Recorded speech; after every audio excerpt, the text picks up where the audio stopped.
Don't forget to subscribe.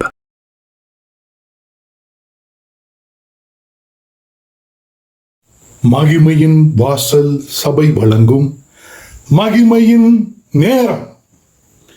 தேவ வசனத்தின் ஆவிக்குரிய கருத்தாளமிக்க தேவனுடைய வார்த்தையை கேட்டு கர்த்தருக்குள் வளருங்கள், ஆசீர்வதிக்கப்படுங்கள். இச்செய்தினை உங்களுக்கு வழங்குபவர் மகிமையின் வாசல் சபையினுடைய போதகர் பாஸ்டர் சங்கர் அவர்கள். கர்த்தர் தாமே உங்களை ஆசீர்வதிப்பாராக. இந்த நாளிலே நாம் இயேசுவின் இரத்தம் என்ற தலைப்பில் தேவனுடைய வார்த்தையை நாம் பார்க்க போகிறோம். இயேசுவின் இரத்தத்தை பற்றி சில காரியங்களை வேத சத்தியத்திலிருந்து பார்க்க போகிறோம். ஆதிகாமம் புஸ்தகத்தில் 4ஆம் அதிகாரத்தில் ஆதிகாமம் 4ஆம் அதிகாரம்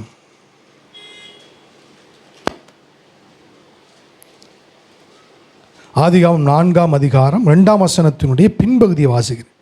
ஆபேல் ஆடுகளை மேய்க்கிறவனாய் இருந்தான், காயின் நிலத்தை பயிரிடுகிறான் இருந்தான். ஆபேல் ஒரு மேய்ப்பனாக இருந்தான், காயின் ஒரு விவசாயியாக இருந்தான். அப்போது சில நாட்கள் சென்ற பின்பு காயின் நிலத்தின் கனிகளை கர்த்தருக்கு காணிக்கையாக கொண்டு வந்தான். முதலாக காணிக்கையாக காய்கறிகளை முதலில் காணிக்கை கொடுத்தது காயினும் ஆபேலும் கிடையாது. முதல் கர்த்தருக்கு காணிக்கை கொடுத்தது யாருன்னு கேட்டிங்கன்னா ஆதாம். அவன் தான் கர்த்தருக்கு முதலாக காணிக்கையை கொடுத்தான். இந்த காணிக்கை கொடுக்கிற பழக்கத்தை ஆதாம் ஏவாளிடத்திலிருந்து காயினும் ஆபேலும் கற்றுக்கொண்டார்கள். அதனால்தான் காயின் ஆபேலும் கர்த்தருக்கு காணிக்கையை கொண்டு வருகிறார்கள். காயினுக்கும் ஆபேலுக்கும் காணிக்கை கொடுக்கணும்னு கற்றுக் கொடுத்தது ஆதாம் ஏவாளும். ஆதாமுக்கு கற்றுக் கொடுத்தவர் நம்முடைய ஆண்டவராகிய இயேசு கிறிஸ்து. அப்போ என்ன செய்கிறான்? காயின் நிலத்தின் கனிகளை கர்த்தருக்கு காணிக்கையாக கொண்டு வந்தான். 4ஆம் வசனம். ஆபேலும் தன் மந்தையின் தலையீற்றை, அதாவது தலையீற்று, ஃபர்ஸ்ட் பார்ன் தலையீற்றையும், அப்புறம் அவைகளில் கொழுமையானவைகளையும் சிலவற்றை, ஒரு ஆடு கொண்டு வரல, தலையீற்றான ஆடுகளை நிறையா கொண்டு வந்தான். ஆபேலையும் அவன் காணிக்கையும் கர்த்தர் அங்கீகரித்தார். அப்போ தேவன்கிட்ட கொண்டு வரும்போது ஆபேலுடைய காணிக்கையை என்ன செய்கிறார்? கர்த்தர் ஏற்றுக்கொள்ளுகிறார். காயினுடைய காணிக்கையை ஏற்றுக்கொள்ளுகிறார். ஆபேலுடைய காணிக்கையை ஏன் ஏற்றுக்கொள்றான்னு கேட்டிங்கன்னா, ஆதாமும் ஏவாளும் கர்த்தருடைய வார்த்தையை மீறின உடனே அவர்கள் மேல் பாவம் ஒரு போர்வையை போல் மூடிக்கொண்டது. பாவத்தின் நிமித்தம் மரணமும் ஆதாமை பின்தொடர்ந்தது. அப்போ ஆதாம் மீறுதல் செஞ்ச உடனே பாவம் உலகத்தில் பிரவேசித்து ஆதாமை ஒரு போர்வை போல் மூடிக்கொண்டது. பாவம் மரணத்தை உலகத்துக்குள் அழைத்து கொண்டு வந்தது. இப்போ ஆதாம் பாவத்தினும் மரணத்தினாலும் ஆளுகை செய்யப்பட்ட ஒரு இடத்துல ஆதாம் இருக்கான். அப்போ தேவன்கிட்ட கேட்குறான் ஆதாம், ஆண்டவரே நான் என்ன செய்யட்டும்? நான் மீறுதலுக்கு உட்பட்டுட்டேன் அப்படி என்று அவன் சொன்ன உடனே கர்த்தர் என்ன செய்கிறார்னா, 21ஆம் வசனம் ஆதிகாமம் 3:21 பாருங்கள். தேவனாகிய கர்த்தர் ஆதாமுக்கும் அவன் மனைவிக்கும் தோல் உடைகளை உண்டாக்கி அவைகளை உடுத்தினார். அங்கே என்ன செஞ்சாலும் ஆதாமுக்கு ஏவாள் சொன்னார், நீ எப்போ தேவ சந்நிதிக்கு வரணும்னு நீங்கள் நினைக்கிறீங்களோ அப்போது ஆடுகளின் தலையீற்றை நீங்கள் கொண்டு வந்து உங்கள் பாவத்தின் நிமித்தம் பாவ பரிகாரமாக அந்த ஆட்டுக்குட்டியின் இரத்தத்தை சிந்தி அந்த இரத்த புண்ணியத்தினால் என்னுடைய சன்னதிக்கு வரலாம்னு சொல்லிட்டு அந்த அடிக்கப்பட்ட ஆட்டினுடைய தோலை எடுத்து இந்த ஆதாமுக்கும் ஏவாளுக்கும் உடுத்தினார். அப்போ ஆதாமுக்கு ஏவாளுக்கு தெரிஞ்சு தேவனை பிரசன்னத்திற்கு போகணும்னா நம்முடைய சுய பலத்தினால் போக முடியாது, நமக்கு பரிகாரமாக சிந்தப்பட்ட இரத்தத்தினால்தான் தேவனுடைய சந்நிதியை அடைய முடியும் என்று ஆதாமுக்கும் ஏவாளுக்கும் தேவன் கற்றுத்தந்தார். தேவனுடைய சமூகத்துக்கு போனால் எப்படி போகணுன்றத தேவன் என்ன சொல்லி கொடுத்தாரோ அதே வழிமுறைகளில் இந்த ஆபேல் என்ன செய்கிறான்? தலையீற்றுகளில் முதன்மையானதை முதலான ஆட்டுக்குட்டியும் கொழுமையும் செழுமையுமானதை எடுத்துக்கொண்டு வந்து அவைகளை பலியிடுகிறான். தேவன் சொல்கிறது, என் வார்த்தையின்படி செய்தபடினாலே உன் காணிக்கையும் உன்னையும் நான் அங்கீகரிக்கிறேன் என்று சொல்லி அவன் பலியிடுகிற பொழுது வானத்திலிருந்து அக்கினி இறங்கி ஆபேலுடைய காணிக்கையை அது பட்சித்தது. அதை வந்து அக்செப்ட் பண்ணிட்டார். அப்போது ஆபேலுடைய காணிக்கை என்ன ஆயிடுச்சு? ஆபேலுடைய காணிக்கை பலியிடும் போது வானத்திலிருந்து அக்கினி இறங்கி அந்த காணிக்கையை என்ன செய்தனா அந்த அக்கினி பட்சித்தது. ஆகையினாலே தேவன் என்ன செஞ்சார்? அப்போது அந்த அக்கினி வந்து இறங்கி அந்த பலியில் இறங்கி பச்சிச்சோடனே பாருங்கள், அதான் அங்கீகரிக்கப்பட்டது. ஆனால் இவன் காயின் வந்து கொண்டு வந்து சூத்தைலாம் கொண்டு வரல, அதாவது புழு வச்சதுனா கொண்டு வரல, பெஸ்ட்டான காய்கறிகளை தான் கொண்டு வர்றான். கத்த சொல்கிறார், நீ கொண்டு வர்றது பெஸ்ட்டாக இருந்தாலும் தேவனுடைய வார்த்தையின்படி இல்லை, அதனால் உன்னுடைய காணிக்கை நான் அங்கீகரிக்கலன்றார். அப்போ ஆபேலுக்கு ஒரே சந்தோஷம், என்னுடைய காணிக்கை கர்த்தர் அங்கீகரித்து விட்டார் என்று சந்தோஷப்படுறான். இதுதான் நடந்தது. அப்போ முதலாய் எங்கே ரத்தம் சிந்தப்பட்டதுனா ஏதேன் தோட்டத்திலே ஒரு கபடற்ற குற்றமற்ற ஒரு தலையீட்டாகிய கொழுமையான ஊனில்லாத ஒரு ஆடு ஆதாம் ஏவாளுக்காக பலியிடப்பட்டது. அதான் முதல் ரத்தம் சிந்துதல். ரெண்டாவது ஆபேலினால் பலியிடப்பட்டது. இந்த சூழ்நிலைகள் நடந்து கொண்டிருக்கும் பொழுது என்ன நடக்குது பாருங்கள். கர்த்தர் அங்கீகரித்தார். 5ஆம் வசனம், காயினையும் அவன் காணிக்கையும் தேவன் அங்கீகரிக்கவில்லை. அப்பொழுது காயினுக்கு மிகவும் எரிச்சல் உண்டாகி அவன் முகநாடி வேறுபட்டது. கர்த்தர் அங்கீகரிக்கலைன்னு சொன்னால் இவனுக்கு கர்த்தர் மேலே எரிச்சல் வரணும். இந்த காயினுக்கு கர்த்தர் மேலே எரிச்சல் வரல. யார் மேலே எரிச்சல் வருதுன்னா தன் சகோதரனாகிய ஆபேல் மேல் எரிச்சல் படுகிறான். அப்பொழுது கர்த்தர் காயினை நோக்கி, உனக்கு ஏன் எரிச்சல் உண்டாயிற்று? உன் முகநாடி ஏன் வேறுபட்டது? நீ நன்மை செய்தால் மேன்மை இல்லையோ? நீ நன்மை செய்யாதிருந்தால் பாவம் வாசல் படியிலே படுத்திருக்கும். அவன் ஆசை உன்னை பற்றிக்கும், நீ அவனை ஆண்டு கொள்வாய் என்றார். காயின் தன் சகோதரனாகிய ஆபேலோடு பேசினான். அவர்கள் வயல்வெளியில் இருக்கும் சமயத்தில் காயின் தன் சகோதரனாகிய ஆபேலுக்கு விரோதமாக எழும்பி அவனை கொலை செய்தான். நல்லா கோனிங்க. இப்போ ஆபேல் வந்து இருக்கும்போது ஆபேலை காயின் கொலை செஞ்சிட்டான். இந்த இடத்துல 2 ரத்தம் இருக்குது. ஒன்று ஆபேலால் பலியிடப்பட்ட ஆட்டுக்குட்டியினுடைய ரத்தம். அந்த ரத்தம் சிந்தப்படுகிற பொழுது அந்த ரத்தம் சிந்தப்பட்டது. 2வது ஆபேல் என்கிற தேவனால் அங்கீகரிக்கப்பட்டவனுடைய ரத்தம். இந்த இடத்துல 2 ரத்தம் இருக்குது. ஒன்று ஆட்டுக்குட்டியினுடைய ரத்தம், இன்னொன்று காயினுடைய ரத்தம். நான் ஆட்டுக்குட்டியின் ரத்தத்தை பற்றி நான் பேச வரவில்லை. இப்போ இங்கே ஆபேலுடைய ரத்தம் என்ன செஞ்சு? ஆபேலுடைய ரத்தம் காயினால் சிந்தப்பட்டது. ஆபேல் ரத்தம் திரையில் வந்துச்சு. வெயில் ஏறிடுச்சு. ரத்தம் என்ன செஞ்சிருச்சு? காஞ்சிருச்சு. ட்ரை பிளட் வந்து டெட் பிளட்ஸ். தரையில் இருக்கிற காய்ந்த ரத்தம் இருக்குல்ல, அந்த ரத்தம் எப்படிப்பட்டதுன்னா காஞ்சிருச்சு. அந்த ரத்தம் என்னதுன்னா, ரத்தம் வந்து செத்த ரத்தத்துக்கு சமம். ஆனால் ரத்தம் காய்ந்து செத்து போனாலும் ஃபிசிக்கலாக, அதாவது சரீர பிரகாரமாக ஒரு மனுஷனுடைய சரீரத்திலிருந்து சிந்தப்படுகிற ரத்தம் வெளியில் தரையில் சிந்தப்பட்டு அது வெயிலின் உஷ்ணத்தினால் காய்ந்து போனால் அந்த ரத்தம் வந்து இரத்த அணுக்களை உற்பத்தி செய்யாது. அதில் வந்து டிஎன்ஏ எடுக்கலாம், நீங்கள் டிஎன்ஏ எடுக்கலாம், மற்றும் பல காரியங்களை செய்யலாம். ஆனால் அந்த இரத்தத்தினுடைய இரத்த விருத்தின்னு சொல்லுவாங்க இல்லையா, இரத்த சிவப்பணுக்கள், இரத்த வெள்ளை அணுக்கள், பிளேட் செல்ஸ் என்று சொல்லுகிறதா என்ன செய்யாது? ப்ரொடியூஸ் பண்ணாது ஃபிசிக்கலி, அது செத்து போச்சு. ஆனால் செத்த ரத்தத்துலேருந்து நீங்கள் வந்து டிஎன்ஏ எடுக்கலாம். அதில் உங்கள் மூதாதையருடைய வம்சத்தை அதில் பார்க்கலாம். ஆபேலுடைய ரத்தத்தை எடுத்து நீங்கள் டெஸ்ட் பண்ணிங்கன்னா அது ரத்தம் சொல்லும், இது ஆதாம்லேருந்து வந்த ரத்தம் அப்படின்னு சொல்லும். இது வந்து மாமிச பிரகாரமான ரத்தம், அதான் அந்த வேலை செய்யும்.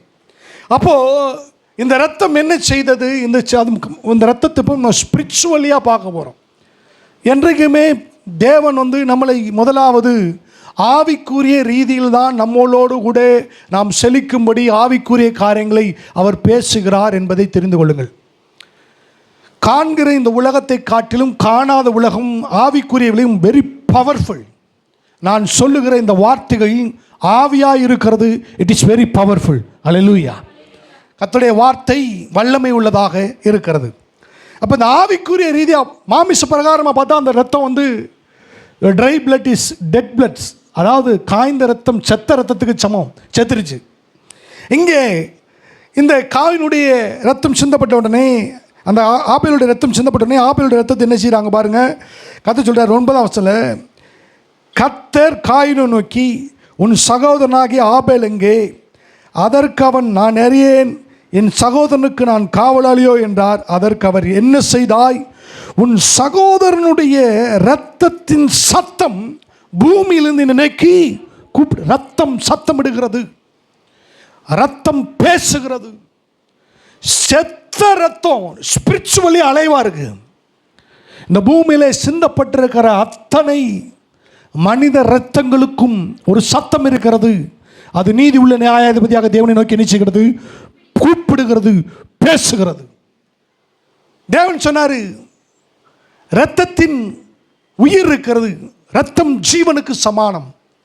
சிந்தப்படுகிற மனிதனுடைய இரத்தத்திற்காக நான் நியாயம் தீர்ப்பேன், வழக்காடுவேன் என்று அவர் சொல்லியிருக்கிறார். மனுஷனுடைய இரத்தம் விருதாவாக சிந்தப்படுகிற பொழுது அந்த இரத்தத்திற்காக கர்த்தர் பழி வாங்குகிறவராக இருக்கிறார், நியாய தீர்ப்பு செய்கிறவராக இருக்கிறார். ஏனென்றால் அந்த இரத்தத்தில் ஜீவன் இருக்கிறது. அல்லேலூயா. இரத்தத்தில் என்ன செய்யுது? ஜீவன் இருக்கிறது. அடுத்த வாரம் நான் சொல்லி அந்த ஜீவன் எப்படி இருந்துச்சு நான் சொல்லித்தரேன். அந்த ரத்தத்தில் எப்படி ஜீவன் வருது. ஸோ இன்றைக்கி இருக்க சயின்டிஃபிக்கில் உள்ள ரத்தத்தில் ஜீவன் இருக்குதுன்னு சொல்கிறாங்க. 1000, 3000, 4000 ஆண்டுகள், 5000 ஆண்டுகள் இயேசு சொன்ன ரத்தத்தில் ஜீவன் இருக்குது. ஆனால் அந்த ஜீவன் எங்கேருந்து வருதுன்னு யாருக்குமே தெரியல. ஆனால் வேதத்தில் சொல்கிற அந்த ஜீவன் எங்கேருந்து வருதுன்னு சொல்லியிருக்காரு. அல்லேலூயா. ஆமென். அப்போ பாருங்க, இந்த ரத்தம் என்ன செய்யுது? கூப்பிடுகிறது. என்ன கூப்பிடுது? அவர் சொல்கிறா பாருங்க, இந்த ரத்தம் பொதுவாக இந்த மனுஷனுடைய ரத்தம் தேவனுக்கு என்ன செய்யுமா? என்ன செய்யும் கேட்டிங்கன்னா, என் ரத்தத்திற்காக பழி வாங்கும் கர்த்தாவே. ரத்தம் பேசுமா? ஆபேல் பேசலை. ஆபேல் வாயை திறந்து பேசல. அவன் டெட் ஆகிட்டான். அவனை கல்லறையில் வச்சாச்சு அல்லது எரிச்சாச்சு. ஆனால் பூமியிலே சிந்தப்பட்ட ட்ரை பிளட், பிசிக்கலாக மாமிசத்தின்படி செத்த ஆவியின்படி உயிரோடு இருக்கிற ரத்தம் தேவனை நோக்கி கூப்பிடுகிறது. அது சொல்லுது, தேவனே எனக்காக பழி வாங்கும், என் ரத்தத்திற்காக என்ன செய்யும்? பதில் செய்யும் என்று கூப்பிடுகிறது. அப்படி கூப்பிடுவது பாருங்க 11ஆம் வசனத்தில், அப்பொழுது கர்த்தர் சொல்றா பாருங்க, இப்பொழுது உன் சகோதரனுடைய ரத்தத்தை உன் கையில் வாங்கி கொள்ள தன் வாயை திறந்த இந்த பூமியில் நீ சபிக்கப்பட்டிருப்பாய். அது சொல்றாரு. முதல் ஒரு ஜட்ஜ்மெண்ட்டை கொடுக்குறார். நீ சபிக்கப்பட்டனா இருப்பே காயின் அப்படின்றார். அவர் சபிச்சார்னு சொல்லலை இங்கே வேதம், நல்லா கவனிங்க. தேவன் வாயை திறந்து காயினை சபித்தார்னு சொல்ல, நீ சபிக்கப்பட்டு இருக்கிறாய்ன்னு சொல்லுகிறார். வசனத்தை நல்லா கவனிக்கணும். கர்த்தர் ஒருவரையும் சபிக்கிறவர் அல்ல. அத்திமரத்தை சபிச்சாரு, அதனுடைய காரியம் வேற. உங்களை மனுக்குலத்தை சபிக்கிறவர் அல்ல அவர். பெற்ற தாய் கூட சில நேரங்களில் பிள்ளைகள் மேலே இருக்கிற கோபத்தில் சபிச்சுறாங்க, நீ நல்லாவே இருக்க மாட்ட போன்னு. ஆனால் தேவன் அப்படிப்பட்டவர் அல்ல. அவர் என்ன சொல்றா பாருங்க, நீ சபிக்கப்பட்டு இருப்பாய். நீ இருக்கிற சூழ்நிலை அவனுக்கு சொல்கிறேன், உனக்கு மேலே சாபம் வந்துருச்சுன்னு சொல்கிற. அடுத்து சொல்கிறா பாருங்க, நீ நிலத்தை பயிரிடும் போது அது தன் பலனை இனி உனக்கு கொடுக்காதுன்னு சொல்கிறார். நான் கொடுக்க விட மாட்டேன்னு சொல்ல அவர். ஏன்னா ஈசாக்கு விதைக்கும் போது 100% விளையுது, கொடுக்காதுன்னு அவர் சொல்கிறார். அடுத்து சொல்கிறாரு, நீ பூமியிலே நிலையற்று அலைகிறவனாய் அப்படின்னு சொல்கிறார். 3 காரியத்தை சொல்கிறார். இப்படி உன் வாழ்க்கை மாறிடுச்சுன்றார். காரணம், ஆபேலுடைய ரத்தம் பேசுகிறது. ஆபேலுடைய ரத்தம் என்ன செய்யுது? பேசு. Try blood physically. ஆனால் அந்த ரத்தத்துக்குள் இருந்து ரத்தம் பேசுது. என்ன பழி வாங்குங்க, எனக்காக என்ன செய்யுங்க? பழி வாங்கணும். கர்த்தர் இறங்கி என்ன செய்கிறாரு? அங்கே நியாய தீர்ப்பை செய்கிறதை பார்க்கிறோம். அவனுக்கு காயினுடைய வாழ்க்கை ரொம்ப கஷ்டமான ஒரு வாழ்க்கையாக மாறிற்று என்று வேதத்திலே வாசிக்கிறோம். ரெண்டாவது, இவர் இப்போ ஒரு பரிசுத்தவானுடைய இரத்தத்தை பார்க்கலாம், ஒரு இரத்த சாட்சியினுடைய இரத்தத்தை பார்க்கலாம். அப்போஸ்தலர் நடவடிக்கைகள் 7ஆம் அதிகாரத்துக்கு போகலாம். நான் பழைய ஏற்பாட்டிலே ஒருத்தருடைய இரத்தத்தை பற்றி பார்த்தோம். அப்போஸ்தலர் நடவடிக்கைகள் 7ஆம் அதிகாரத்துக்குள் போவோம். 7ஆம் அதிகாரம். இங்கே ஒருத்தர் இருக்கிறாரு, அவருக்கு பேர் யாருன்னு கேட்டிங்கன்னா ஸ்தேவான் என்று அவருடைய பேர். அவர் என்ன செய்கிறாரு, ஒரு பந்தி விசாரணைக்காரராக வேலையை ஆரம்பிக்கிறார். அதாவது ஒரு சர்வராக வேலையை ஆரம்பிக்கிறார். ஆனால் தேவன் மேல் இருக்கிற வைராக்கியத்தினாலே கர்த்தருக்காக எழுந்து ஊழியம் செய்கிறார், அநேகரை கர்த்தருக்கு உட்படுத்துகிறார். இப்படி அவருடைய காரியங்கள் கர்த்தருக்காக ஓடிக்கொண்டிருக்கும் பொழுது எருசலேம் பட்டணத்தில் இருக்கிற பரிசேயர், சதுசேயர், வேதபாரகர்கள் எல்லாரும் ஒன்று கூட்டிட்டாங்க. யாருக்கு விரோதமாக ஒன்று கூட்டிட்டாங்க? ஸ்தேவானுக்கு விரோதமாக ஒன்று கூட்டிட்டாங்க. அப்போது ஸ்தேவானுக்கு விரோதமாக ஒன்று கூட்டின பாருங்கள், அவர் சொல்கிறாங்க பாருங்கள். அப்போஸ்தலர் நடவடிக்கைகள் 7ஆம் அதிகாரம் 54வது வசனத்திலிருந்து வாசிங்க. இவைகளை அவர்கள் கேட்டபொழுது, வீட்டில் போய் நீங்கள் வாசிங்க, 7ஆம் அதிகாரம் 53ஆம் வசனம் வரைக்கும் நீங்கள் வாசிங்க. அப்போஸ்தலர் நடவடிக்கைகள் 7:54. இவைகளை அவர்கள் கேட்டபொழுது மூர்க்கமடைந்து அவனை பார்த்து பல்லை கடித்தார். அவன் பரிசுத்த ஆவியினால் நிறைந்தவனாய், எதில் நிறைந்திருந்தான்? பரிசுத்த ஆவியினால் நிறைந்தவனாய் வானத்தை அண்ணாந்து பார்த்து தேவனுடைய மகிமையும் தேவனுடைய வலது புருவாசத்தில் இயேசுவானவர் நிற்கிறதையும் கண்டு, அதோ வானங்கள் திறந்திருக்கிறதையும் மனுஷகுமாரன் தேவனுடைய வலது புருவாசத்தில் வீற்றிருக்கிறதையும் காண்கிறேன் என்றான். எதில் நிறைஞ்சிருந்தாரு? பரிசுத்த ஆவியில் நிறைஞ்சிருந்தார். நல்லா கவனிச்சு, பரிசுத்த ஆவியில் நிறைஞ்சிருக்கார். அப்பொழுது அவர்கள் உரத்த சத்தமாய் கூக்குலிட்டு தங்கள் காதுகளை அடைத்து கொண்டு ஒருமனப்பட்டு அவன் மேல் பாய்ந்து அவனை நகரத்திற்கு புறம்பே தள்ளி அவனை கல்லெறிந்தார்கள். என்ன செஞ்சாங்க? அவன் கல்லெறியும் பொழுதும் ஸ்தேவான் பரிசுத்த ஆவியில் நிறைந்திருந்தான். நல்லா கவனிக்கணும். அவன் மேல் கல்லெறிகிற பொழுதும் ஸ்தேவான் பரிசுத்த ஆவியினால் நிறைந்திருந்தான். பரிசுத்த ஆவியின் அப்படி போயிட்டார்ல, ஒரு தரிசனம் மாத்திரம் போயிட்டார்ல, அவன் சாகிற வரைக்கும் அவனுடைய ஜீவன் இந்த பூமியில் இருந்து எடுபடும் வரைக்கும் ஸ்தேவான் பரிசுத்த ஆவியில் நிறைந்திருந்தான். நல்லா கவனிங்க, பரிசுத்த ஆவியில் நிறைந்திருந்தான். அப்போது அவனை கல்லெறிந்தார்கள். சாட்சிக்காரர் தங்கள் வஸ்திரங்களை கலற்றி சவுல் எனப்பட்ட ஒரு வாலிபனுடைய பாதத்தருகே, இந்த சவுல் தான் பவுல், அவனுடைய பாத்திரம் வச்சுட்டாங்க. சாட்சிக்காரர்களாம் வச்சுட்டு கல்லை எடுத்து, நல்ல பெரிய பெரிய கல் எடுத்து ஸ்தேவான் மேலே எறிகிறாங்க. ஸ்தேவான் மேலே எரிஞ்சோன்னு என்ன செய்யுது? சரீரங்களில் இருக்கிற சரீரத்தில் என்ன செஞ்சு காயங்கள் உண்டாகி ரத்தம் வெளியே வர ஆரம்பிக்குது. ரத்தம் வருது. ரத்தம் வந்திருக்கும் போது இவன் பரிசுத்தாவில் நிறைஞ்சிருக்கான். இப்போ என்ன செய்கிறாரு? பரிசுத்தாவில் நிறைந்து ஜெபிக்கிறான். வாசிக்கலாம் பாருங்கள், 59 சேர்ந்து வாசிப்போம். அப்பொழுது கர்த்தராகிய இயேசுவே என் ஆவியை ஏற்றுக்கொள்ளும் என்று ஸ்தேவான் தொழுது கொள்ளியில் அவளை கல்லெறிந்தார்கள். பரிசுத்தால் நிலைமை ஜெபம் பண்ணுறான், கல்லெறிகிறாங்க. சரி சொன்ன அடுத்த வருஷம் சொல்லுங்க. அவனோ முழங்கால் படியிட்டு, ஆண்டவரே இவர்கள் மேல் இந்த பாவத்தை சுமத்தாதிரும் என்று மிகுந்த சத்தமிட்டு சொன்னான். இப்படி சொல்லி நித்திரை மறிச்சிட்டாங்க. யார் மறிச்சிட்டா? ஸ்தேவான் மறிச்சிட்டான். என்ன ஜெபம் பாருங்க. அவன் சொன்ன, இந்த பாவத்தை இவர்கள் மேல் சுமத்தாதிரும் என்று ஜெபம் பண்ணுறான். என்னுடைய பலத்தில் ஜெபம் பண்ணுறான்? பரிசுத்த ஆவியினுடைய பலத்தினால். பரிசுத்த ஆவி ஏன் தேவைன்னா, உங்கள் பலவீனங்களில் அவர் உங்களுக்கு என்ன செய்கிறவர்? உதவி செய்கிறார். உங்களை ஆவிக்குள்ள ரீதியாக இப்படி கனி கொடுக்கும்படி ஆவியானவர் உதவி செய்கிறவர். இப்படி ஒரு சூழ்நிலை நீங்கள் எப்படிங்க கடந்து போயிருக்கீங்களாண்ணா? இல்லை, அப்படின்னு கடந்து போகல. அப்படியே ஊரே எழுந்து கல்லெறியுது. அவன் பரிசுத்த ஆவியில் இருந்து, பிதாவே இவர்கள் மேல் ஆண்டு இந்த பாவத்தை சுமத்தாதீருங்கன்னு ஜெபம்னா. என்ன ஒரு பரிசுத்தவான் பாருங்க, நல்ல பரிசுத்தவான். முதல் இரத்த சாட்சியம் இவன் தான். இயேசுவுக்காக தன் ஜீவனையும் முதலாக கொடுத்தவன் இந்த ஸ்தேவான். இந்த ஸ்தேவான் சாகும்போது பிதாவாகிய தேவனுடைய மகிமை கர்த்தராகிய இயேசு கிறிஸ்துவை பார்க்குறான், பரிசுத்தாவில் நிறைந்திருக்கிறான், கல்லால் எரியுண்டப்படுகிறான், இயேசுவை போல ஜெபம் பண்ணுறான். பிதாவே இவர்கள் மேல் இந்த பாவத்தை, என்ன ஸ்பிரிச்சுவல் ஸ்டாண்டர்ட் பாருங்க. அப்படி இருக்கான், ரத்தம் கொட்டுது இவனுக்கு. ஏன்னா இவனை பற்றி பவுல் ஒரு இடத்துல சொல்கிறாரு. அப்போஸ்தலர் நடவடிக்கைகள் 22:20 பாருங்கள். இந்த ஸ்தேவானை பற்றி பவுல் சொல்லுகிற ஒரு வார்த்தையை நான் உங்களுக்கு காண்பிக்கிறேன். 22:20 உம்முடைய சாட்சியாகிய ஸ்தேவானுடைய இரத்தம் சிந்தப்படுகிற பொழுது நானும் அருகே நின்று. பாருங்கள், அவன் ஸ்தேவானுடைய ரத்தம் சிந்தப்படுது. அங்கே ஆபேலுடைய ரத்தம் சிந்தப்பட்டது, இங்கு ஸ்தேவானுடைய ரத்தம் சிந்தது. அங்கு ஆபேலுடைய ரத்தம் என் இரத்தத்திற்காக பழி வாங்கும் என்று பரலோகத்தை நோக்கி கூப்பிட்டு, இந்த ஸ்தேவான் என்கிற பரிசுத்தவான் உடைய ரத்தம் சிந்தப்பட்டது. அப்போஸ்தலர் 7ஆம் அதிகாரத்திலே அவனுடைய ரத்தம் சிந்தப்படுகிறது. அந்த ரத்தம் சிந்தப்படுகிற பொழுது பவுலும் அதற்கு சாட்சியாக இருக்கிறார் என்று பரிசுத்த வேதம் சொல்லுகிறது. இப்போ இவருடைய ரத்தம் ஆபேலுடைய ரத்தத்தை போல கூப்பிடலையா? இவருடைய ரத்தம் கூப்பிடவே இல்லையா? இவர் ரத்தம் சிந்துச்சே. இவர் ஜெபம் பண்ணார், பிதாவே இவர் பாவங்களை மன்னின்னு ஜெபம் பண்ணாரு. அப்போ இவருடைய ரத்தம் கூப்பிடலையா பிதாவாகி தேவனை நோக்கி?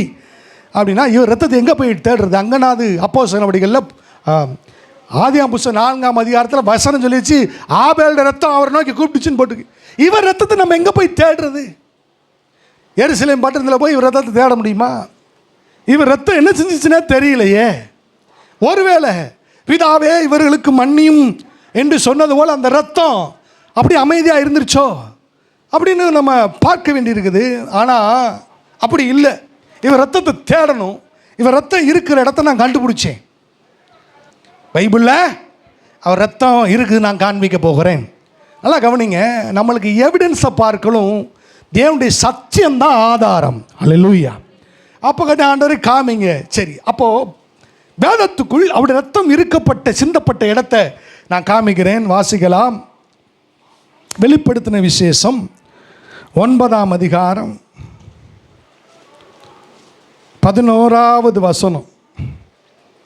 வெளிப்படுத்தல் 6ஆம் அதிகாரம், மன்னிக்கணும், வெளிப்படுத்தல் 6ஆம் அதிகாரம் 9லேருந்து நம்ம வாசிக்கிற பாருங்க. சரி, 10ஆம் வசனத்தை வாசிப்போமா? சரி, 9ஆம் வசனம் நான் வாசிக்கிறேன். 6:9 அவர் ஐந்தாம் முத்திரையை உடைத்த போது வேத வசனத்தின் நிமித்தமும் தாங்கள் கொடுத்த சாட்சி நிமித்தமும் கொல்லப்பட்டவருடைய ஆத்துமாக்களை பலிபீட தண்டையிலே கீழே கண்டேன். அதான் கவனிச்சிங்களா? பரலோகத்தில் ஒரு பலிபீடம் இருக்கிறது. அந்த பலிபீடத்தில் இரத்த சாட்சியாய் மரித்தவருடைய ஆத்துமாக்களை அப்போஸ்தலனாகிய யோவான் காண்கிறான். இந்த இரத்த சாட்சியாய் மரித்த கூட்டத்துக்குள்ள ஸ்தேவானும் இருக்கிறார். அல்லேலூயா. பவுலும் இருக்காரு. எல்லாம் பரிசுத்தவான்கள். அவர்கள் என்ன செய்கிறார்கள் பாருங்க. பிரத்தக பேச பாருங்க. அவர்கள் இதை சத்தமாக தான் சொன்னாங்க. நானும் சத்தமாக கடைசி வச்சோம். மகா சத்தமாய் கூப்பிட்டார்கள் போட்டிருக்கு. நான் இந்த வசனம் சத்தமாக வாசிக்க போகிறேன். அவர்கள் பரிசுத்தமும் சத்தியமுள்ள ஆண்டவரே, தேவரீ பூமியின் மேல் குடியிருக்கிற இடத்தில் எங்கள் இரத்தத்தை குறித்து எதுவரைக்கும் நியாய தீர்ப்பு செய்யாமலும் பழி வாங்காமலும் இருப்பீர். நல்லா கவனிங்க, வசனத்தை கவனிங்க. இந்த வசனத்தில் யார் இருக்கான்னு கேட்டால் ஸ்தேவான் இருக்கிறார். ஸ்தேவான் என்ன சொன்னார்? பிதாவே இவர்களுக்காக மன்னின்னு சொல்லிட்டு பரலோகத்தில் போய் ரத்தத்துக்காக பழி வாங்கன்னு ஜெபம் பண்ணுறாரு. என்ன பரிசுத்தவானி அவர்! பூமியில் முழங்கால் போட்டு இயேசு பிதாவே இவர்கள் மேல் இவனுடைய பாவத்தை சுமத்தாதுன்னு சொல்லிட்டு பரலோகம் போன உடனே பரலோகம் வந்துட்டேன்டான்னு சொல்லிட்டு அங்கே போய் என்ன செய்கிறாரு? நான் ரத்த சாட்சி கூட்டம், என் ரத்தத்துக்காக நீங்கள் எது வரைக்கும் நியாய தீர்ப்பு செய்யாமலும் பழி வாங்காமலும் இருப்பேன்னு மகா சத்தமாக தேவனை நோக்கி கூப்பிட்டார். நல்லா கவனிங்க. பூமியில் சிந்த எந்த மனுஷனுடைய ரத்தமும் பழிக்கு பழி வாங்க சொல்லுகிறது, நியாய தீர்ப்பு செய்யும்படி சொல்லுகிறது. அதான் மனுஷனுடைய ரத்தத்தினுடைய தன்மை. ஸ்பிரிச்சுவலி ஒரு மனுஷனுடைய ரத்தம் அப்படி தான் பேசும். அது நன்மையானது ஒரு நாள் நினைச்சி அது பேசவே பேசாது. பரலோகத்துக்கு போயிட்டான். ஸ்தேவான் பரிசுத்தவான் தானே. நான் பரிசுத்தவான் பரலோகத்துக்கு போய் சொல்கிறான், ஆண்டவரே என் ரத்தத்திற்காக பழி வாங்குங்க, என் ரத்தத்திற்காக நியாய தீர்ப்பு செய்யுங்கன்றான். அப்போது இந்த ரத்தம் என்ன ஆனதுன்னு கேட்டிங்களா? ஆதாம் என்றைக்கு பாவம் செய்தானோ அந்த பாவத்தினை செய்யும் பொழுது அது மீறுதல் செய்யும்போது பாவம் உலகத்திற்குள் மாத்திரம் பிரவேசிக்கவில்லை, ஆதாமினுடைய இரத்தத்திற்குள்ளும் அது பிரவேசித்தது. அதனால தான் மனுஷனுடைய ரத்தம் ஒரு நாளும் நன்மையானது என்ன செய்யாது, பேசாது. அவன் பிளட்லேயே இருக்குது, அது அப்படி தான் இருக்கும். அப்போ கர்த்தர் என்ன செய்கிறார்னா, இயேசு கிறிஸ்து இந்த பூமிக்குள் வரும் பொழுது அவர் இரத்தத்தோடும் வந்தார் என்று 1 யோவானில் சொல்லப்பட்டிருக்கிறது. இயேசு என்ன செய்கிறாரு, இரத்தத்தோடு வந்தார். அந்த இரத்தம் எப்படிப்பட்டீங்கன்னா பிதாவாகிய தேவனுடைய இரத்தம். சரி, இப்போது மனுஷ இரத்தத்தை பார்த்தோம். இப்போ இயேசு ஆண்டோடைய இரத்தம் சிந்தப்பட்டிருக்கிறதை நாம் பார்ப்போம். இந்த இரத்தம் எப்படிப்பட்டது என்பதை அறிந்து கொள்ள வேண்டும்.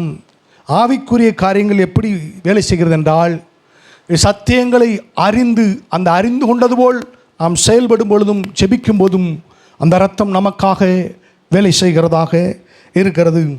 இயேசுவினுடைய இரத்தத்தை பற்றி நான் ஒரு சில காரியங்களை, இயேசுவின் இரத்தத்தை ஒரு நாளில் பேசி முடிக்க முடியாது, ஆனால் இயேசுவின் இரத்தம் என்ன செய்தது என்பதை ஒரு சில காரியங்களை நான் உங்களுக்கு சொல்ல விரும்புகிறேன்.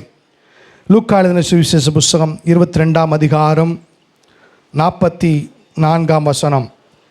1 பேதுரு புஸ்தகத்தில் இயேசுவின் இரத்தத்தை பற்றி, இயேசுவின் இரத்தம் விலையேறப்பெற்ற இரத்தம் என்று அழைக்கிறது. லூக்கா 22:44க்கு போவோம். லூக்கா 22:44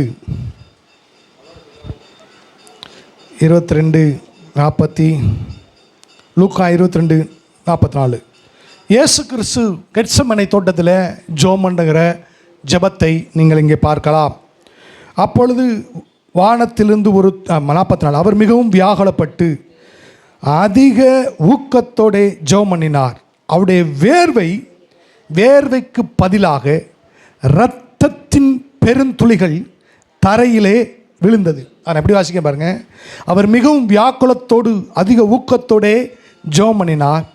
இயேசுடைய இரத்தம் மனிதனுடைய வேர்வை துளைகள் வழியாக இயேசுடைய இரத்தம் பெருந்துளிகளாய் தரையிலே விழுந்தது. கெத்செமனேயில் ஜெபம் பண்ணும்போது பாருங்க, இயேசப்பாக்கு வேர்க்கலை, இரத்தமே வேர்வையாக வந்துச்சு. அவருடைய ரத்தம் அங்கே தரையில் விழுந்துச்சு. அப்போது இந்த இயேசுடைய ரத்தம் தரையில் விழுந்தது பார்த்தீங்களா, தரையில் விழுந்துருச்சு. ஆபேலுடைய ரத்தமும் தரையில் சிந்திச்சு, ஆட்டுக்குட்டியின் ரத்தமும் தரையில் சிந்திச்சு, ஸ்தேவானுடைய ரத்தமும் தரையில் சிந்திச்சு, கர்த்தராகிய இயேசு கிறிஸ்துவின் ரத்தமும் முதல் முறையாக கெத்செமனே தோட்டத்தில் தான் சிந்திச்சு. நீங்கள் அதுக்கு முன்னாடி அவர் காயப்படலையான்னு கேட்கலாம். ஒரு பலி இடும் பொழுது அந்த ஆட்டுக்குட்டி எப்படி இருக்குன்னு கேட்டிங்கன்னா, அது ஒச்சமாக இருக்கக்கூடாது, ஊனாக இருக்கக்கூடாது, காயப்பட்டிருக்கக்கூடாது. அப்படி ஆசாரியர்கள் அந்த பலியிட பாவ நிவாரணத்துக்கு பலியிடப்படுகிற அந்த ஆட்டை தலையீற்றாக இருக்கணும், அப்படி தான் எடுப்பாங்க. அதுக்கு எந்த விதமான காயம் இருந்தால் அதை அங்கீகரிக்க மாட்டாங்க, அது அக்செப்ட் பண்ண மாட்டாங்க ஆசாரியன். அப்படி கிடையாது, பழுதே இருக்கக்கூடாது, ஒரு காயம் இருக்கக்கூடாது, ஒரு கீறல் இருக்கக்கூடாது, கால் ஒடிஞ்சு கட்டுப்போட்டதாக இருக்கக்கூடாது, பெர்ஃபெக்டாக இருக்கணும். அப்போ இயேசு கிறிஸ்து 33 வருஷம் வரைக்கும் அவருக்கு ஒரு சின்ன கீறல் கூட என்ன செய்யலை, உண்டாகவில்லை. அதனால் நீங்கள் வாசித்து பார்த்தீங்கன்னா, பல முறை சிலுவை ஏறும் முன்பு 7 முறை அவர் குற்றமற்றவர் என்ற வார்த்தை பயன்படுத்தப்பட்டிருக்கிறது. அவர் தன்னை சொன்னார், எனக்கு நான் வந்து இது வருடத்தில் ஒரு குற்றம் அறியேன்னா அவருக்கு முன்னாடி ஒரு தடவை கூட ரத்தம் சிந்தினதே இல்லை. நான் பிறந்தலேருந்து எத்தனை தடவை கீழே விழுந்து காயப்பட்டிருக்கேன், ரத்தம் சிந்தியிருக்கேன். இயேசு கிறிஸ்து அப்படின்னா சிந்தப்படவே இல்லை. முதல் முறையாக எப்படி ஏதேன் தோட்டத்திலே ஒரு ஆட்டுக்குட்டியின் ரத்தம் சிந்தப்பட்டதோ, அதுபோல் கெத்செமனே தோட்டத்தில் இயேசுவின் ரத்தம் முதலாக சிந்தப்பட்டது. இந்த ரத்தத்தை பற்றி நீங்கள் படிக்கணும்னு சொன்னால் நம்ம அதை கொஞ்சம் கற்றுக்கொள்ளுவோம், அது நமக்கு ஆசீர்வாதம். முதலாவது அங்கே சிந்தப்படுகிறது. ரெண்டாவது யோவான் 19:1 யோவான் 19:1 போகலாம். யோவான் 19ஆம் அதிகாரம் 1 வசனம். அப்போது பிலாத்து இயேசுவை பிடித்து வாரினால் அடிப்பித்தான். பாருங்க, வாரினால பிலாத்து அடிச்சான்னு போட்டிருக்கு. அங்கே ரத்தம் போயிடுச்சு. ஒரு சிலருக்கு ரத்தத்தை பார்த்தாலே மயங்கி விழுந்துருவாங்க. இவர் ரத்தமே போயிடுச்சு, ரத்தத்தில் அவருடைய ரத்தத்தில் ஜீவன் இருந்தது. ரத்தம் இங்கே வாரினால் அடிக்கிறாங்க. எப்படி வாரினால் அடித்தாங்க தெரியுங்களா? அதை வந்து இந்த வாரினால் அடிக்கப்படுகிறதை குறித்து சங்கீதம் 129:3 சொல்லப்பட்டிருக்கு பாருங்க. வாரினால் 39 அடிகள் அடிக்கப்பட்டார் என்று சொல்லப்படுது. ஒவ்வொரு அடிக்கும் ஆவிக்குரிய அர்த்தங்கள் இருக்கிறது. 39 அடிக்கும் ஆவிக்குரிய அர்த்தம் இருக்குது. அதை அவருக்கு முதுகில் தான் அடித்தாங்க. அதுக்கு வசனம் இருக்குது. 39 அடிகளை அடித்தார்கள். அடிக்கும்போது பாருங்கள், சங்கீதம் 129:3 வாசிக்கலாம். அவர் சொல்கிறார் பாருங்கள், எப்படி அவர் முதுகில் காயங்கள், சிலுவையிலே அவர் ரத்தத்தை சிந்தும்போது காயம் உண்டாயிற்று என்று வாசிக்கிற ஒரு வார்த்தை வாசி. 129:3 எல்லாம் சேர்ந்து வாசிப்போமா? 129 எல்லாம் சேர்ந்து வாசிப்போம். 3ஆம் வசனத்தை வாசிப்போம். உழுகிறவர்கள் என் முதுகின் மேல் உழுது. பார்த்தீங்க, உழுகிறவர்கள் நிலத்தில் தான் உழுவாங்க இல்லையா? அவர் முதுகில் சாட்டை கொண்டு அடிக்கும்போது எப்படி அடித்தார்களாம்? உழுகிறவன் கலப்பையை கொண்டு என்ன செய்வான்? ஆழமாக உழுவான், அகலமாக உழுவான். நல்லா கவனிங்க, தன் பலத்தை எல்லாம் கொடுத்து உழுவான். கதை சொல்றாரு, உழுகிறவர்கள் என் முதுகின் மேல் உழுது. பார்த்தீங்களா? தங்கள் படைசால்களை நீளமாக்கினார். தேவனுடைய கிறிஸ்துவினுடைய முதுகை நீங்கள் பார்த்தீங்கன்னா ஒவ்வொரு அடியும் நிலம் உழப்பட்ட நிலம் போல் அவருடைய முதுகு இருந்தது. அல்லேலூயா. அவருடைய முதுகு எதுக்கு அடிக்கப்பட்டதுன்னா, ஃபார் ஹீலிங், சுகத்திற்கான, உங்கள் சுகத்திற்காக அவர் அடிக்கப்பட்டார். அவருடைய முகம் ரட்சிப்புக்கு உடையது, அவருடைய முதுகு உங்கள் சுகத்துக்காக. நல்லா கவனிங்க, 39 அடிகள் அடிக்கப்பட்டது காரணம் சுகத்துக்காக. அவருடைய எலும்புகள்லாம் எண்ணலாம். அப்போ எவ்வளோ ரத்தம் வெளியே போயிருக்கும் பாருங்க. ஆல்மோஸ்ட் அவர் ஒரு 70 கிலோ இருப்பார்னு வச்சுக்கோங்க. 5 to 6 லிட்டர் ரத்தம் இருந்திருக்கும். ஆல்மோஸ்ட் 5 லிட்டர் ரத்தம் போயிடுச்சு. ஆனால் அவர் ஜீவனோடு இருக்கிறார். ஒரு மனுஷன் உடலேருந்து 5 லிட்டர் வெளியே போச்சு, அப்பயே சுருன்னு செத்துருவான். ஆனால் அவர் உயிரோடு இருக்கார். சரி, அவர் உயிரோடு இருக்கார். அவர் தன் ஜீவனை விடுகிற வரைக்கும் அந்த ஜீவன் இருந்துச்சு. அப்போது முதுகில் அப்போ அங்கே ரத்தம் சிந்தப்பட்டுச்சு. கெட்சமனி தோட்டத்தில் ரத்தம் சிந்தப்படுகிறது. இப்போது இந்த வாரினால் அடிக்கப்பட்டு இந்த பிளாத்துடைய அரணில் ரத்தம் சிந்தப்படுகிறது. அப்புறம் என்ன சிந்தப்படுகிறது? யோவான் 16ஆம் அதிகாரத்துக்கு போவோம். யோவான் 19ஆம் அதிகாரத்துக்கு போவோம். யோவான் 19ஆம் அதிகாரம்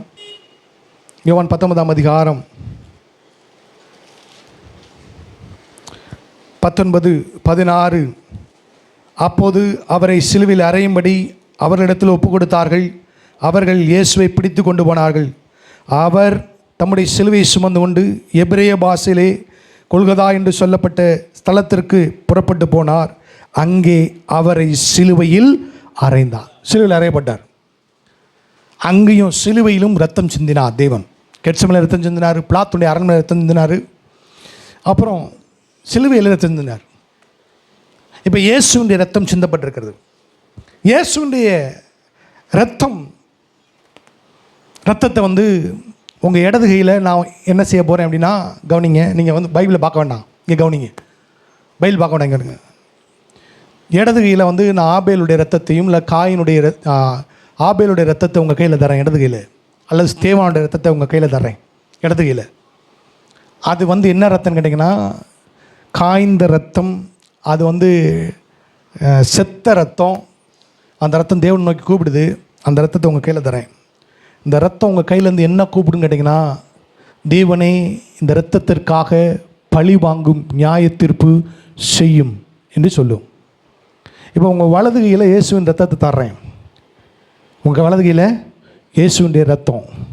உங்கள் வலது கை வைங்க, இப்படி வைங்க. ஏன் இப்படி கஷ்டப்படுறீங்க? உங்கள் வலது கையில் என்ன இருக்குது?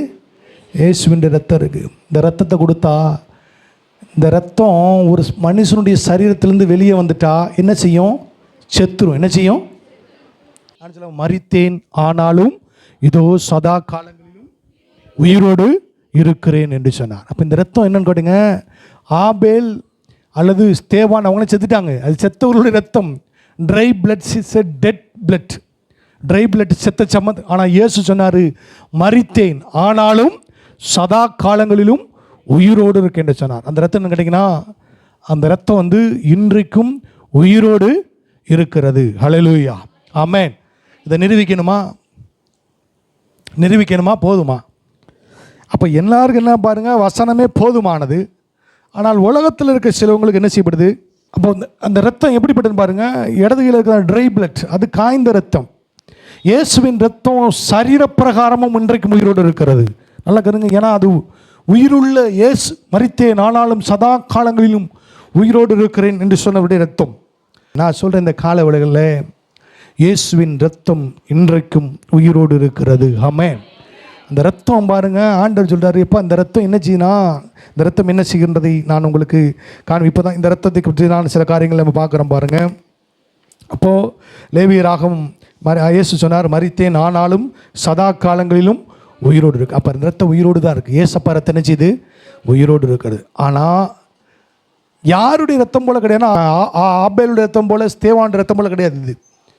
இது வந்து பரலோகத்திலிருந்து வந்த ரத்தம், பரிசுத்தமுள்ள ரத்தம். ஹல்லேலூயா. அப்போது அந்த ரத்தம் உயிரோடு இருக்குது என்று அவர்கள் சொல்லுகிறார்கள். எபிரேயர்கள் 12ஆம் அதிகாரத்துக்கு போவோம். இங்கே பாருங்கள், இயேசு என்ன சொல்கிறார் பாருங்கள். இவர் இங்கே ரத்தத்தை சொல்கிற ஆவியானவர் சொல்லுகிறதை நீங்கள் கவனிக்கணும். எபிரேயர்கள் 12ஆம் அதிகாரத்திற்கு போவோம். இயேசுவின் ரத்தத்தை நீங்கள் அறிய பாருங்கள். இந்த ரத்தத்தை பற்றி இன்னும் சில சத்தியங்களை நாம் அறிந்து கொள்வோம். எபிரேயர்கள் 12ஆம் அதிகாரத்தில் 22ஆம் வசனத்திலிருந்து வாசிக்கிறேன்.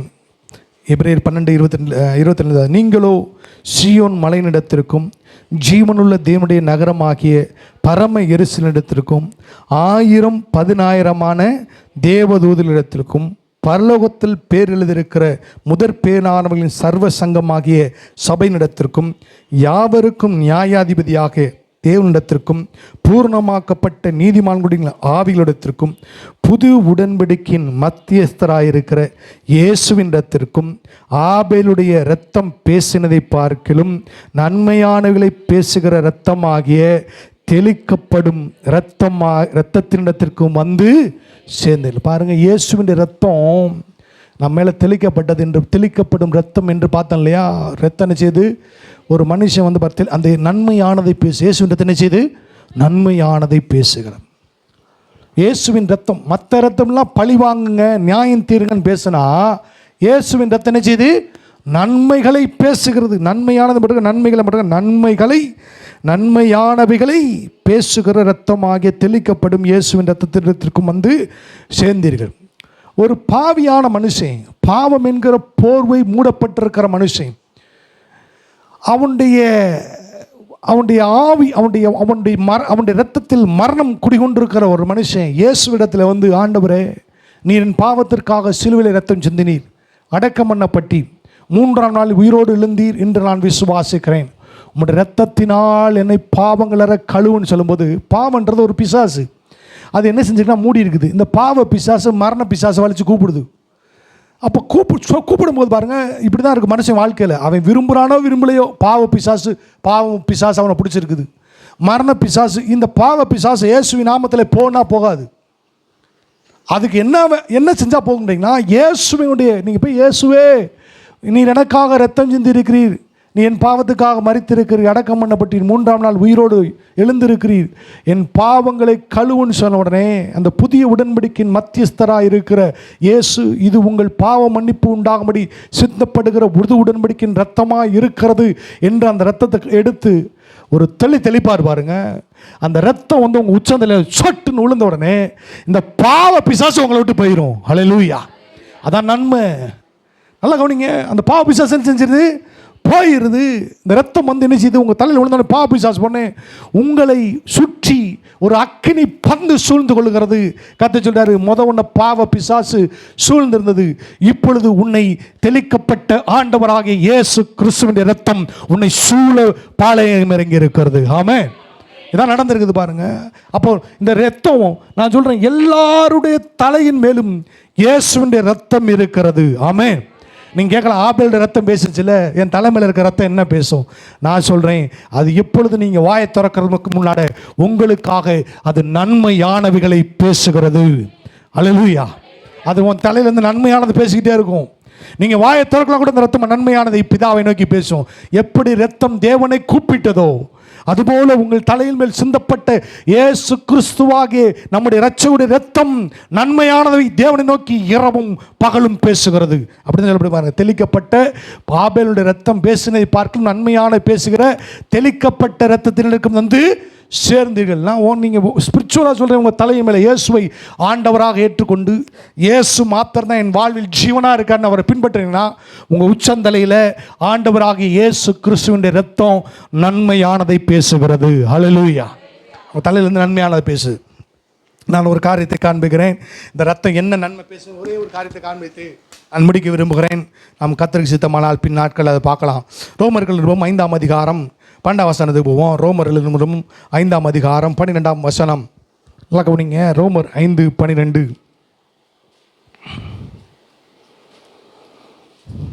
ரோமர்கள் 5ஆம் அதிகாரம் 12ஆம் வசனம். இப்படி இருக்க ஒரே மனுஷனாலே ஆதாமாலே பாவமும் பாவத்தினாலே மரணமும் உலகத்தில் பிரவேசித்தது. பாவமும் பாவத்தினால மரணமும் பிரவேசித்து எல்லா மனுஷரும் பாவம் செய்தபடினால் மரணம் எல்லாருக்கும் வந்தது போல் இது எல்லா மனுஷர் மேலும் பாவம் ஒரு போர்வையை போல மூடிடுச்சு. இந்த பாவ பிசாசை இயேசுவின் நாமத்தில் போகாது. பாவம் என்பது பிசாசு. Sin is synonymous with demon. பாவமும் பிசாசும் ஒன்று. பாவத்தில் சின்ன பாவம் பெரிய பாவம் எதுவும் கிடையாது. எங்கெல்லாம் பாவம் இருக்குதோ அங்கெல்லாம் பிசாசு இருக்கும். பாவத்துக்கு இன்னொரு பேர் தான் பிசாசு. அந்த பிசாசு மரணத்தை வைத்திருக்கிறது. அது என்ன செய்யுது, ஒவ்வொரு மனுஷனையும் மூடி இருக்குது. இதை போய் நீங்கள் இயேசுவின் நாமத்தில் போகாது. அவருக்கு தான் சுவிசேஷம் சொல்லணும். இயேசுவை ரட்சகராக ஏற்றுக்கொள்ளுன்னு சொன்னோடனே அவன் பாவ மன்னிப்பு கேட்கும்போது அந்த பரலோகத்தில் இருக்கிற இயேசுவின் ரத்தம் செய்து இயேசுவின் ரத்தத்தை விசுவாசம், இயேசுவை என் பாவத்திற்காக நீ ரத்தம் செய்யும் போது அந்த ரத்தம் அவனுடைய உச்சந்தலையில் தெளிக்கப்படுது. தான் ஸ்பிரிச்சுவலாக நடக்குது, ஆவிக்கு ரீதியில். அப்படி தெளிக்கப்படுகிற பொழுது என்ன நடக்குது பாருங்கள். அப்போ ரோமர்கள் 6ஆம் அதிகாரம், ரோமர்கள் 8ஆம் அதிகாரத்துக்கு வரும். ரோமர்கள் 8ஆம் அதிகாரம். இப்போ பாருங்கள், இவங்கெல்லாம் பாவம் வந்து ஆளுகை செய்யுது. பாவத்துக்குள்ளே இருக்காங்க, பாவ சிறையில் இருக்கிறாங்க. அப்போ பாவத்தில் செய்யணும் என்ன செய்வாங்க? 8ஆம் அதிகாரம் 2ஆம் வசனம். கிறிஸ்து இயேசுவினுடைய ஜீவனுடைய, இந்த ஜீவனுடைய பிரமாணம் என்னென்னா blood of Jesus. இயேசுவின் ரத்தத்தில் என்ன இருக்குது? ஜீவன் இருக்குது. நல்லா கவனிங்க. ஜீவ பிரமாணத்தில் ஒரு பிரமாணம் இயேசுவின் ரத்தம். அது ஜீவனோடவே இருக்குது, அது ட்ரெயின் ஆகலை. இன்றைக்கும் அது ஃபிசிக்கலாக நான் சொல்கிறேன், அது உயிரோடு தான் இருக்கிறது. ஆமென். அது குரோத்திங் ப்ராசஸில் தான் இருக்குது. அது வந்து இரத்த அணுக்களையும் வெள்ளை அணுக்களையும் பிளாட் செல்ஸையும் உருவாக்கிட்டு தான் இருக்குது. அது சொல்கிற எப்போ நீ ஃபிசிக்கலாக அவர் ரத்தத்தை அழிக்க முடியாது, ஸ்பிரிச்சுவலாக அழிக்க முடியாது. அவர் ரத்தம் ஜீவன் உள்ளது. ஹல்லேலூயா. இந்த கிறிஸ்து இயேசு வந்து ஜீவனுடையன்னு வருது பாருங்க. இரத்தத்தில் ஜீவன் இருக்கிறது. இயேசுவின் ரத்தத்தில் என்ன இருக்குது? ஜீவன் இருக்குது. அந்த இரத்த பிரமாணம், அதாவது இயேசுவே என் பாவத்திற்காக உங்களுடைய இரத்தத்தை சிந்தினீர் என்று சொல்லுகிற பிரமாணத்தை வரும்போது அந்த ரத்தம் உங்கள் மேலே விழும்பு தெரிஞ்சுப்பாங்க. அது அந்த ரத்தம் என்னை பாவம் மரணம் என்பவைகளின் பிரமாணத்திலிருந்து விடுதலை ஆக்கிட்டு. ஹல்லேலூயா.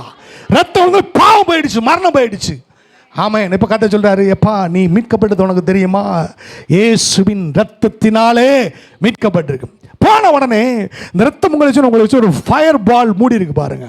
அதான் நம்ம பாடுற ரத்த கோட்டைக்குள்ளே நான் நூலை. இப்போ உங்களை குத்தி என்ன செய்ய உங்களுக்கு தெரியல, சத்தியம் தெரியாது பாருங்க. நீங்கள் இயேசுவின் ரத்தம் ஜெயன்னு சொல்கிறது நல்லது, கர்த்தருக்கு சோத்திரம்.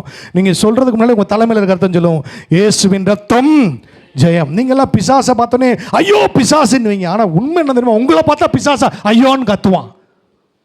புரியுதுங்களா? என்ன செய்ய, நீங்கள் பிசாசை பார்த்தோன்னே ஐயோன்னு கத்துவீங்க. நான் 3 தடவை பிசாசை பார்த்துருக்கேன் திறந்த கண்களில்.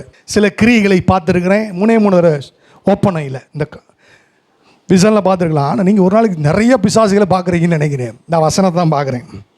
அவனுக்கு தெரியும் பாருங்க. ஆனால் நீங்கள் மாற்றி என்ன செய்றீங்க? பிசாசை பார்த்து நீங்கள் கத்துறீங்க. சொல்ல உன்னை பார்த்தா நான் கத்துறோம், நீ என்னைய பார்த்து கத்திக்கிட்டு இருக்கேன்னு. கத்திக்கிட்டே இருப்பான்டா. சத்தியம் தெரிஞ்சால் சொல்ல பிசாசு உங்களை பார்த்து கத்தும். ஆமென். இப்போ விடுதலை ஆக்கிட்டு என்ன ஆயிடுச்சு? இது எப்படி விடுதலை உண்டாச்சுன்னா இயேசுவின் தெளிக்கப்பட்ட இரத்தத்தினால் விடுதலை ஆயிற்று. ஆமென். இந்த ரத்தத்தை நீங்கள் போக அந்த உங்கள் ரத்தத்தை உங்கள் தலைமையில் சிந்திருக்கிறாரு. அவர் தான் ஒரு பெரிய கத்தராக பாரு. இப்போ நீங்கள் கேட்கலாம், அந்த ரத்தம் என்ன செய்யுது?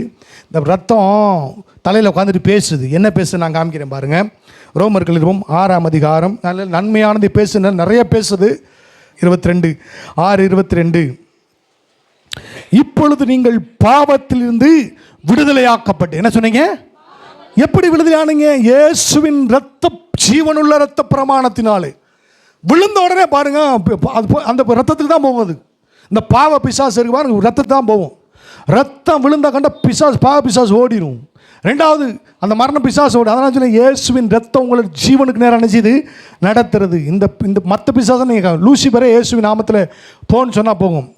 மூடி இருக்கு பாருங்க ஒரு மனுஷனை போற போல, அந்த பிசாசு எதனால போகும்னா இயேசுவின் ரத்தத்தினால தானே செய்யும் போகும். அதனால ஒரு பாவிட்ட போய் நம்ம இயேசுவின் பாவத்திற்காக மரித்தார், அடக்கம் பண்ணப்பட்டார், 3ஆம் நாள் உயிரோடு எழுந்தார், உன் பாவத்துக்காக இயேசு ரத்தம் சிந்தான்னு சொன்னேன்.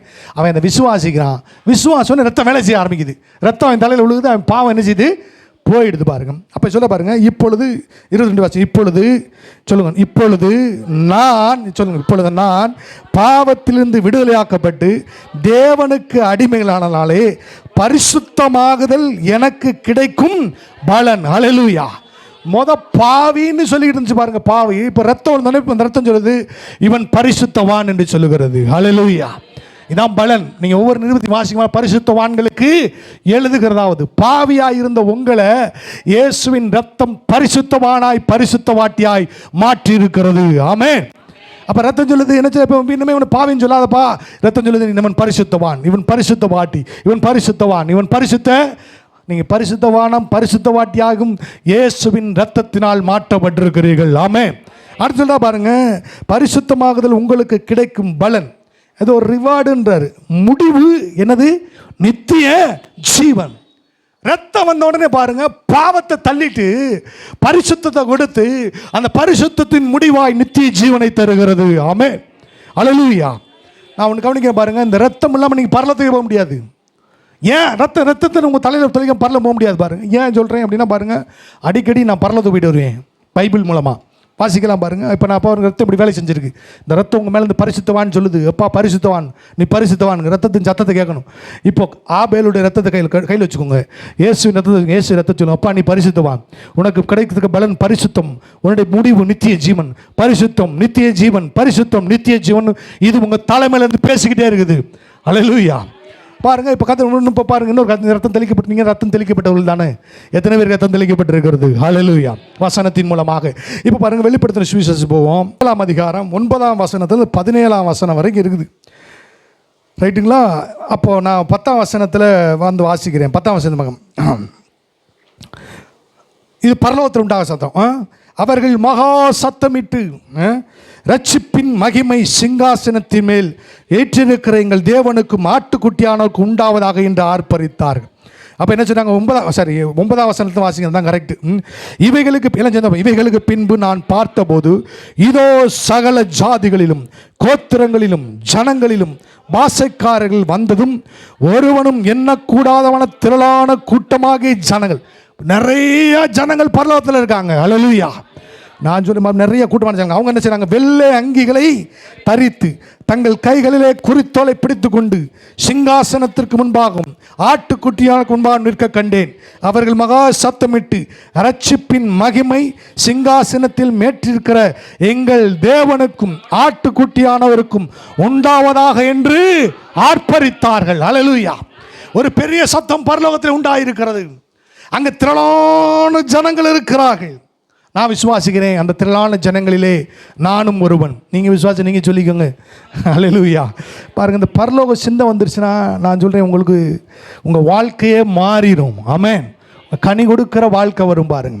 அப்போ நான் கேட்டேன், இவங்கன்னா யார்? இவங்க மகிமையின் வாசல் சபைக்காரங்களா இல்லை வேறு யார்? அப்போ கற்று பாருங்க. அப்போ 17ஆம் வசனத்தை வாசிப்போம்.